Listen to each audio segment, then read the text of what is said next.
अब जैसा कि सबको पता है कि बकरीद आने वाली है, तो सुबह सुबह हम लोग भी मुंह उठा के निकल जाते हैं बकरा लेने के लिए। तो हम लोग पहुंच जाते हैं एक गांव की तरफ, जहां एक जानने वाले रहते थे जिनके गांव में बकरा ही बकरे हैं। तो देखते हैं फिर कैसे बकरे हैं। अब यहाँ पर तो बहुत ही छोटे छोटे बकरे थे, जो कि हमें तो समझ में नहीं आ रहे थे बिल्कुल भी। तो ज्यादा टाइम वेस्ट ना करते हुए हम लोग पहुंच जाते हैं इसी गांव की मंडी में, जहाँ पर बकरे सस्ते थे मगर बहुत ज्यादा क्वांटिटी में थे। तो क्या बढ़िया से देखते हैं, उसके बाद निकल जाते हैं ये बकरा लेकर, जो कि हमें पड़ा 11,000 का। तो क्या इसको उठा के गाड़ी में भरते हैं, उसके बाद निकल जाते हैं इसको घर छोड़ने के लिए।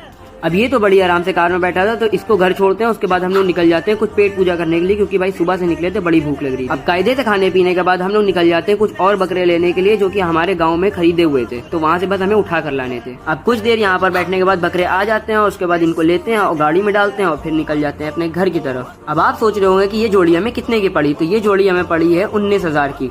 अब ये तो कार में आराम से बैठ गए थे, तो इनको घर लेकर जाते हैं। अब ये चीख बहुत ज्यादा रहे थे, क्योंकि नया घर था, तो इसलिए इन्हीं के साथ बैठते हैं थोड़ी देर कमरे में। उसके बाद निकलते हैं नेक्स्ट वीडियो के लिए। तब तक के लिए बाय।